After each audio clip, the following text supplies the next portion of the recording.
Sedición hasta en la sopa. Proceso de restauración nacional fue el término que usó Videla para referirse a su gobierno militar en el 76, y gobierno cívico-militar, el adjetivo que usó Juan María Bordaberry para referirse a su gobierno impuesto por la fuerza en el Uruguay.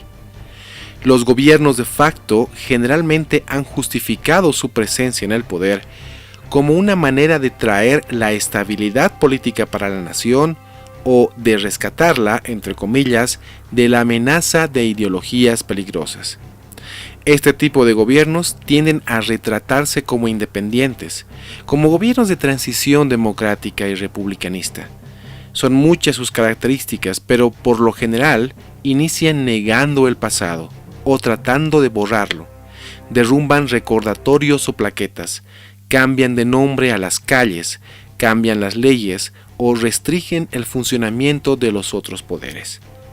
Es todo lo contrario a la democracia, pues en una democracia no se cierran radios, no se clausuran canales nacionales o internacionales, no se persigue a los dueños de las televisoras, no se notifican con citaciones antes de pasar por migraciones. Decía Eduardo Galeano que para no ser mudos hay que empezar a no ser sordos. Estos últimos días han sido una muestra de zozobra, de muchas voces que no han sido oídas, de mirar cómo las libertades están siendo sistemática y gradualmente coartadas. El gobierno y la fiscalía han acusado de sedición, terrorismo y alzamiento armado a una mujer embarazada, a un abogado y apoderado y a un ex servidor público que ha sido reconocido en esferas internacionales por su labor destacable en la economía latinoamericana. Ahora toca preguntarnos por qué se usa tanto la acusación de sedición, cuál es el origen de este delito. Y aquí, la memoria colectiva en este contexto es importantísima, pues nos ayuda a entender, por ejemplo, que el delito de sedición fue instaurado en la dictadura de Banzer. Es un delito político en toda regla, pues se puede acusar de sedición a las personas que desconozcan a la autoridad de un gobierno o se alzaren públicamente y en abierta hostilidad para deponer a algún funcionario o empleado público, impedir su posesión u oponerse al cumplimiento de las leyes, decretos o resoluciones judiciales o administrativas, ejercer algún acto de odio o de venganza en las personas o bienes de alguna autoridad o de los particulares, o trastornar o turbar de cualquier otro modo el orden público.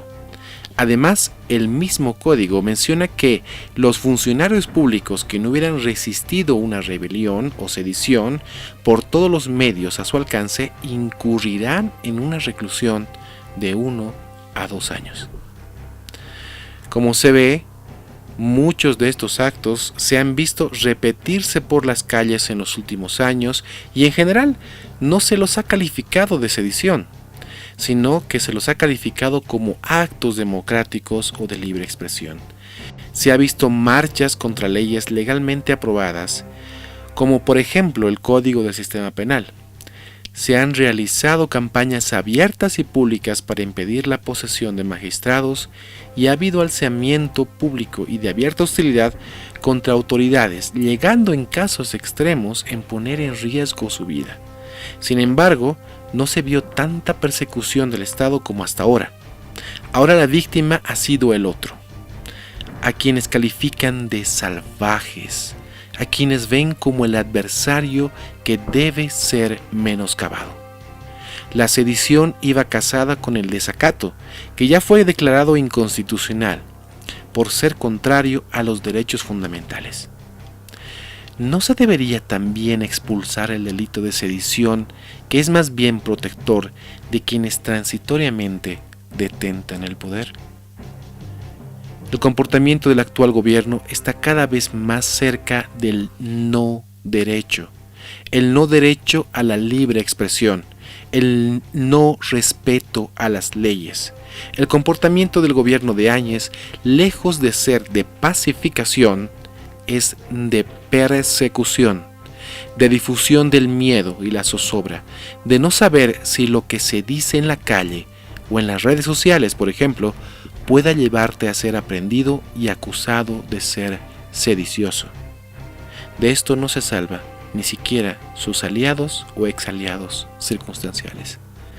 Cada vez estamos más cerca de un mundo al revés, un mundo que nos enseña a padecer la realidad en lugar de cambiarla, a olvidar el pasado en lugar de escucharlo y aceptar el futuro en lugar de imaginarlo.